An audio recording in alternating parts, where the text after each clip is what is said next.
All right, folks, here we are. Thursday in the catch pen again. We made it through another week. I'm certainly proud that you have made the effort to be here with me, to drop by and spend some time with me. You might notice my voice is just a little bit hoarse. Um, I've got a touch of bronchitis right now. I don't have the COVID deal, but I do have some bronchitis, and as you get older, it seems to be harder to get rid of. But we're going to make it through the day, all right? And I'm proud, though, that you're here. Um, uh, we've been talking in the past couple of weeks. We've been going through Psalms 23, and that's a very familiar psalm for a lot of you. A lot of people know that psalm, and they've dubbed it the funeral psalm. I've seen that psalm printed on a lot of funeral bulletins. But I want you to know something today. It is not a funeral psalm. It's not a psalm talking about dying. It's a psalm that's talking about living. All right? Just hang in there with me, will you?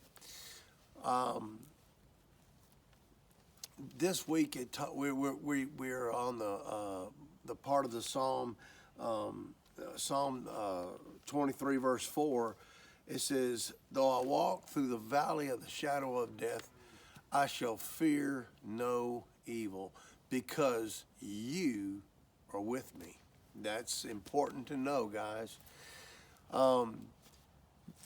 As I've done some studying on this, there was a valley called the Shadow of Death outside of Jerusalem, from what I understand, and it would be a place that shepherds may have to take their sheep through that. Let me explain, though. It is not death. It's the shadow of death. And if you didn't have the shepherd with you, you should fear. You ought to fear, because there was a lot of dangers in some of these valleys. Now, the valleys might have some water, and they might have some vegetation, but along with the water and vegetation in a valley, you've got predators, okay? And in their day and time, the predators might be a mountain lion, a bear. It could be wolves. You just don't know what's hiding in those crags and crevices and in the shadows of this valley. The sun might be up, but it would cast long shadows in this valley. And as they were passing through it, there could be a lot of fear. But he says, though I walk through the valley of the shadow of death. You see, I'm not going to stay there.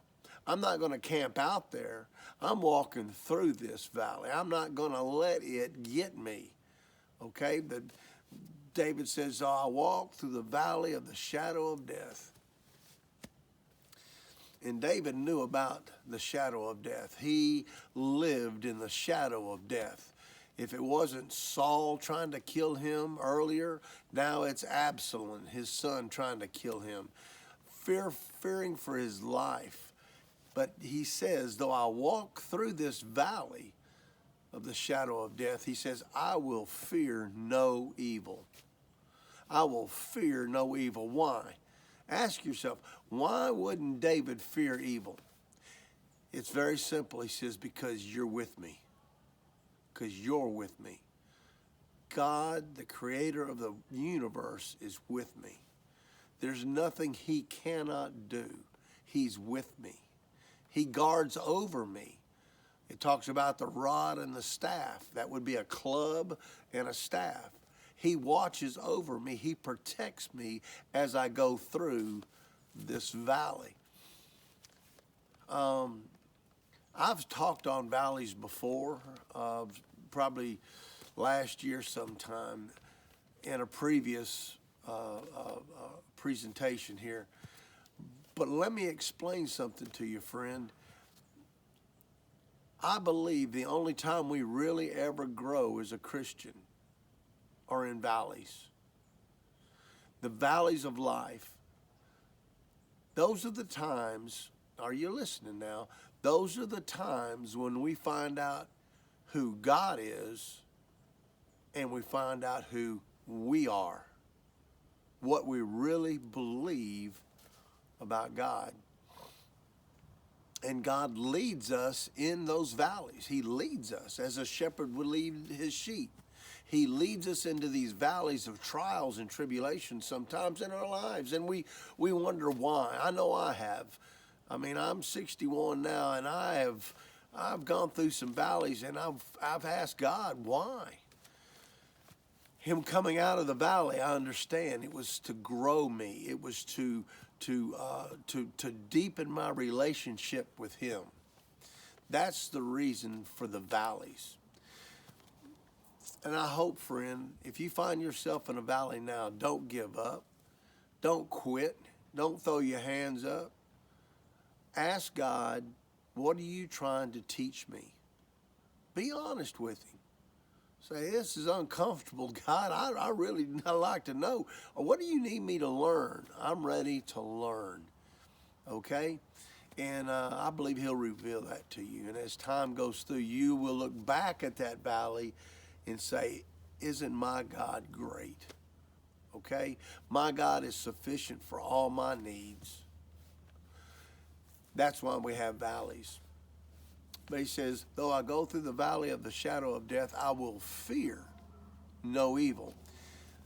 We live in a day and time, friend, where fear is the great motivator. Just in this last year, I want you to just really think about it. Just in this last year, with all this hoopla about the pandemic,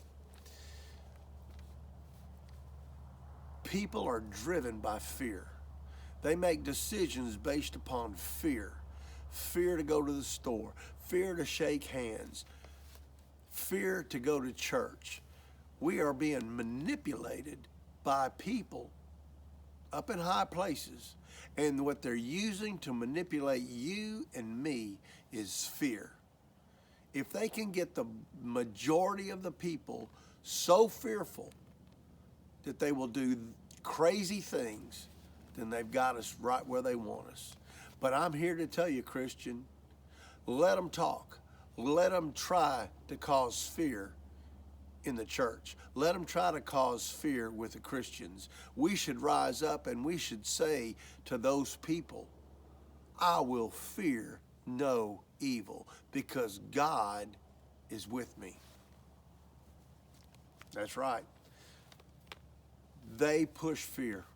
I'm telling you, there are people even today, it's been a whole year, that are still fearful to get out of the house, fearful to take off a mask, fearful that if you don't have a vaccination, and I'm not going to get into all that. I'm not political about this, but I'm telling you, they are driving people just like sheep with fear. And we need to turn around and tell them we're not going to fear anymore. God is with us. Oh, they may say they don't believe in God, and that's okay. That's okay. The Bible says the man who does not believe in God is a fool. You don't have to convince anybody about God. You let God take care of that. But about that fear, you stand your ground and say, I will fear no evil. I'm not going to fear evil because God is with me. All right, folks, that puts us in and out of the valley of the shadow of death, okay? We're not going to stay in that valley, are we? We're going to rise up out of that valley and learn the lessons God has taught us, that he protects us in the valleys. He becomes a greater God in the valley. And as we transition from the valley into the pasture land, we will remain triumphant, okay? Because God is with us. I hope that this is a good lesson for you. It's been a very good lesson for me to try to learn myself. You have a great rest of this week, a wonderful weekend, and I will see you next Thursday. I do appreciate your comments. I appreciate you guys sharing these things. Some of them get a lot of shares, a lot of views. That's all I'm doing this for, okay? I'm not, look at me. Do I look like I'm getting rich? No, I just love Jesus, and I want you to love him too. So you guys take care. See ya.